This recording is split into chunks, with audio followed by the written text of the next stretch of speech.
ইহদিনাস সিরাতাল মুস্তাকিম 80 বছর যাবত পড়ছেন, অর্থ জানেন না, কবুল হয়। দোয়া পড়ছেন জানাজাতে বহুদিন যাবত, অর্থ জানেন না, এক নেকি হয়নি। আপনারা তো জানেন আহলে হাদিস গয়রে মুকাল্লিদরা সব সময় বিভিন্ন মাসআলা দিয়ে মানুষদেরকে বিভ্রান্ত করে। বিভিন্ন সময় বিভিন্ন মাসআলা দিয়ে মানুষদেরকে কি করে? নতুন নতুন ফতোয়া, নতুন নতুন মাসআলা বলে মানুষদেরকে কি করে? বিভ্রান্তিমূলক কথাবার্তা ছড়ায়। নামাজের মধ্যে সূরাতুল ফাতিহা আমরা প্রত্যেকে পড়ি কি পড়ি না? যখন আমরা নামাজ পড়ি জামাতের সাথে সেটা হলো ভিন্ন ব্যাপার। যখন একা নামাজ পড়ি সূরা ফাতিহা পড়ি নাকি পড়ি না? এই সূরা ফাতিহা অর্থ কে জানে? এখানে সবাই কি জানে সূরাতুল ফাতিহার অর্থ? মুজাফফর বিন মুহসিন আহলুল হাদিস তারা দাবি করে, মূলত আহলুল হাদিস না, আহলে কবিস, আহলুত তাকলিদ, তারা নিজেরে আহলে হাদিস দাবি করে। এই কিছুদিন আগে একটা ভিডিওর মধ্যে বললো সূরা ফাতিহার অর্থ না জানলে তার নামাজ কবুল হবে না, নাউযুবিল্লাহি মিন যালিক। তারপরে জানাজার নামাজের মধ্যে আমরা একটা দোয়া পড়ি, আল্লাহুম্মা গফির লিহাইয়িনা ওয়া মাইয়িতিনা ওয়া শাহিদিনা ওয়া গায়িবিনা ওয়া সাগীরিনা ওয়া কাবীরিনা ওয়া যাকারিনা ওয়া উনসানা, আল্লাহুম্মা মান আহইয়াইতাহু মিন্না ফাআহইহি আলাল ইসলাম ওয়া মান তাওয়াফাইতাহু মিন্না ফাতাওয়াফাহু আলাল ঈমান। এই দোয়াটা পড়ি না? এই দোয়াটার অর্থ না জানলে বলে এই জানাজার নামাজের যে সওয়াব আছে এই সওয়াবের ভাগী বলে ওই ব্যক্তি হবে না, নাউযুবিল্লাহি মিন যালিক। এই আব্দুর রাজ্জাক বিন ইউসুফের মতো, মুজাফফর বিন মুহসিনের মতো এই বিভ্রান্তিমূলক এরা আহলে হাদিসদের আলোচনা শুনি আপনাদের নিজের ঈমান এবং আমলকে কি করিয়েন না, নষ্ট করিয়েন না। ইমাম আহমদ ইবনে হাম্বল সূরাতুল ফাতিহা কোরআনের অংশ নাকি কোরআনের অংশ নয়? কোরআনের সূরা নাকি সূরা নয়? কথা বলেন, এদিকে খেয়াল করেন। এদিকে খেয়াল করেন, সূরাতুল ফাতিহা কোরআনের সূরা নাকি সূরা নয়? বলেন। ইমাম আহমদ ইবনে হাম্বল আল্লাহ পাক রব্বুল আলামিনকে স্বপ্ন দেখছেন। স্বপ্ন দেখি আল্লাহ পাক রব্বুল আলামিনকে বলতেছেন, ও রব্বে কারীম, আপনার নিকটবর্তী হওয়া যায় কোন আমলের দ্বারা? আপনার নিকটবর্তী হওয়া যায় কোন আমলের দ্বারা?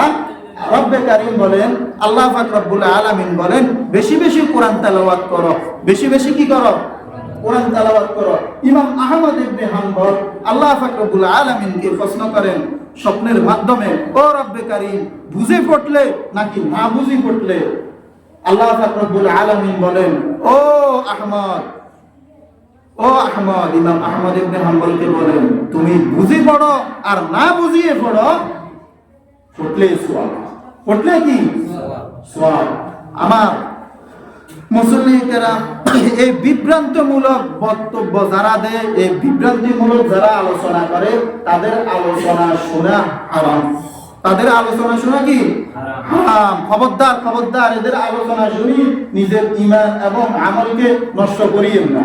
আবার আরেকবার বলে কি, যখন উলামায়ে কেরাম বলছেন যে ওয়াইদা কুরিয়াল কুরআন, আল্লাহ সুবহানাহু ওয়া তাআলা বলেন ওয়াইদা কুরিয়াল কুরআন, যখন কোরআন তেলাওয়াত করা হয়, ফাসতামিউ লাহু, তোমরা কি করো? কান পেতে শুনো, ওয়া আনসিতু, চুপ থাকো, লাআল্লাকুম তুরহামুন, যাতে করে তোমাদের উপর রহমত বর্ষিত হয়। সূরাতুল ফাতিহা যেহেতু কোরআনের অংশ, কোরআনের সূরা, তখন এই সূরাতুল ফাতিহা কোরআনের অংশ, কোরআনের সূরা, এটা ইমাম সাহেব যখন পড়বে কোরআনের আয়াতের দ্বারা সাবেত, তোমরা কি থাকবে? চুপ থাকবে। যখন উলামায়ে কেরাম বললেন যে কোরআন শরীফ ইমামের পিছনে সূরা ফাতিহা পড়া যাবে না, নিষেধ আছে, তখন এবার তারা বলে কি কয়, কোরআন শরীফের সূরা ফাতিহা নাকি কোরআন শরীফের অংশ নয়, নাউযুবিল্লাহি মিন যালিক, কোরআন শরীফের সূরা নয়। কথা বুঝতে পারছেন নি?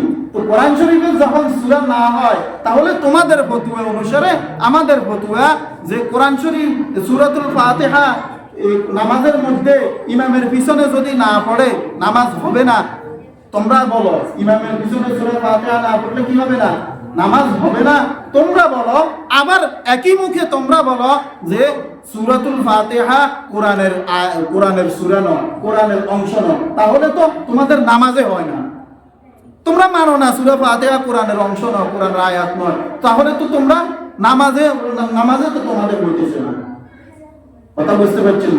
আবার এই ধরনের লোকদেরকে কিছু লোক প্রমোট করে, কিছু লোকে কি করে, এরকম এই ধরনের বক্তা বাংলাদেশের মধ্যে আর পাওয়া যায় না। আপনারা একটু খেয়াল করিয়েন, ইউটিউবের মধ্যে, ফেসবুকের মধ্যে, ইনস্টাগ্রামের মধ্যে, হোয়াটসঅ্যাপের মধ্যে বিভিন্ন জায়গায় তাদের আলোচনাগুলো আসে। তারা মানুষরা কি দাওয়াত দেয় সরাসরি না গোপনীয় ভাবে? চাই কনসে গোপনীয় ভাবে দেয় না। তো তোমাদের হেডম থাকলে তোমরা সরাসরি, যে আমরা যেভাবে আলোচনা করি কোরআন হাদিস দিয়ে বলি, ভাই মসজিদের দিকে আসেন, ভাই নামাজ পড়েন, ভাই রোজা রাখেন, সৎ কাজের আদেশ দিই, অসৎ কাজের বাধা দিই সরাসরি। আর তোমরা গোপনীয় ভাবে কেন দাও? তোমরা সরাসরি বলো। এই রুমের মধ্যে, কামরার মধ্যে লুকাইয়া লুকাইয়া এই ধরনের কথাগুলো বলি আমাদের ভাই বোনদেরকে বিভ্রান্ত করতেছে। কথা বুঝতে পারছেন? আমার সম্মানিত মুসল্লি কেরাম, এই ধরনের ফিতনা থেকে বাঁচার জন্য এক পথ রাস্তা হলো যায় হক্কানি উলামায়ে কেরামের সুহবতে থাকা। হক্কানি উলামায়ে কেরাম যে পথ নির্দেশনা দেয় ওই নির্দেশ মোতাবেক চলা। আল্লাহ পাক রব্বুল আলামিন আমাকে আপনাদের প্রত্যেককে এই কথাগুলো বুঝার তৌফিক দান করুন। ওয়া আলাইনা